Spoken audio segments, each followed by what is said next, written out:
everyone, my name's Eileen and I am studying to be a registered dietitian. I am back with my second video in a series of 3 on some strategies to keep you healthy and well while working from home. So let's get started with tip number 2.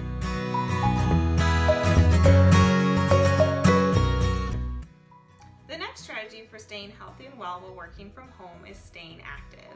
You may be surprised how much more you're actually sitting while working from home, even if you do normally have a job that requires you to sit for long periods of time. And so unfortunately, this new lack of activity actually has a negative impact on both our physical and mental health. And you may have started to feel this on your own. So when it comes to physical health, physical activity decreases visceral fat and decreases our risk for chronic disease. And inversely, physical inactivity, so sitting for long periods, not getting up and being active, promotes the accumulation of visceral fat and therefore increases our risk for chronic disease. And these chronic diseases that I'm talking about are diseases like type 2 diabetes and cardiovascular disease or heart disease. So the current recommendation is to get 150 minutes of moderate physical activity per week. And this can be spread out throughout the week. Maybe you split it up into 3 days, whatever is best for you. However, it's interesting that research is now showing that avoiding physical inactivity is actually just as important as increasing our total physical activity, or that what we some of us call exercise. I'm going to be using the term physical activity instead of exercise a lot here because for some of us, the term exercise is really daunting, and physical activity is just a little bit easier to approach because physical activity can be as simple as walking your dog. This new research showing that avoiding physical inactivity being just as important as increasing our total time exercising, or that total physical activity, really is highlighted in this study that was completed by Patel et al. So they compared 2 participants with different activity levels. So participant A didn't meet the recommended physical activity requirements, but they engaged in low intensity physical activity for the majority of their day. So in general, we would consider this person who has a fairly sedentary lifestyle and is not very physically active. Participant B did meet the physical activity recommendations, but they were sedentary for most of their day. And so this is someone that most of the time we would not be as concerned about, and we would consider then an active, physically fit person. And so when they compared the energy expenditure routine between the 2 participants, they actually found that participant A, so the one who wasn't meeting the physical activity recommendations, actually expended more energy throughout the day than participant B, who ended up sitting for most of the day. Alright, so when it comes to mental health, I'm sure that you've heard or have even experienced the benefits of exercising on your mood.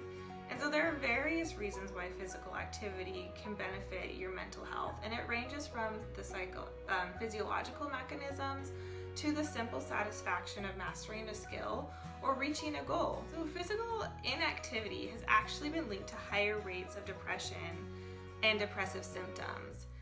And so there's a study that actually looked at individuals with high physical activity and their risk for depression, and they found that individuals that were highly physically active had 17% lower odds of depression than those that were physically inactive or had low physical activity.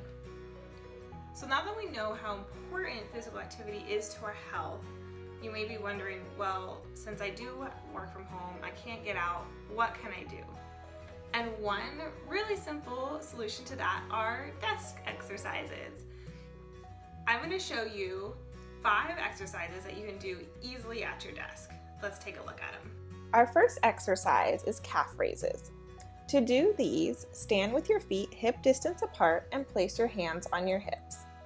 Simply lift your heels up so you're standing on your toes, and then come back down to flat feet. As I'm sure you guessed, this exercise focuses on your calf muscles. It also strengthens the muscles around your ankle, helping to improve stability and balance. If you're having trouble balancing, place one hand on a chair for support. We want to do these in sets of 10 or 15 and try to do multiple sets throughout the day. Next up, we have squats. Make sure your chair is firmly against your desk. Stand with your feet a little wider than hip distance apart. Squat down until you are level with your chair and then come back to standing. Keep your back neutral throughout the movement. This exercise builds muscle in your glutes, quadriceps, and hamstrings. They also help with hip mobilization. Do these in sets of 10 or 15. Our third exercise is the seated leg lift. For this one, you're going to want to sit in your chair with your knees at a 90-degree angle and hold on to the edge of the chair. Lift one leg up as high as you can, hold for a count of 2, and then bring it back down. Repeat this on the other side. Make sure to keep your core engaged and maintain good posture throughout the movement.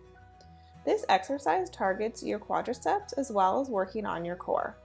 Do 10 reps on each leg. Now we are going to focus on our arms, starting with tricep dips. Make sure your chair is firmly placed against your desk. Place your hands on the edge of the chair with your feet stretched out in front of you. Lower your body until your arms are at a 90-degree angle and then lift up to your starting position. Once again, this exercise targets exactly what you think, your tricep muscles. They also increase the strength of muscles in your shoulder and chest. Aim for sets of 10 to 15. However, if this is too difficult, try 3 sets of 5. Our last exercise is desk push-ups. For these, place your hands flat on your desk with your legs out behind you. Bring your chest down to your desk and back up to your starting position. Keep your core engaged to prevent your tummy from sagging. These incline push-ups target the main muscles in your chest and shoulders. They also exercise your core and legs while keeping you stable. Aim for sets of 10 to 15 or try 3 sets of 5 if this is too difficult. Alright, so those were 5 super simple exercises you can do right at your desk, or you can do them on a couch, wherever you have the right surfaces. And to incorporate these into your day, set a timer that prompts you to get up once an hour and do a couple of the exercises. And maybe alternate between one time you do a couple of the exercises, the next time you take a lap around your house. Just something to get you up and about so you're not sitting all day, clean out before sitting back down again.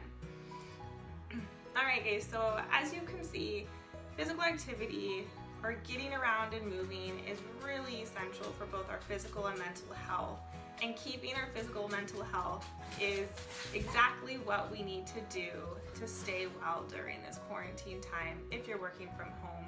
And like I said, these tips and those exercises, they can be done at work as well. If you have a job that requires you to sit for a long period of time, try these exercises in the office. Get some of your coworkers to do them with you.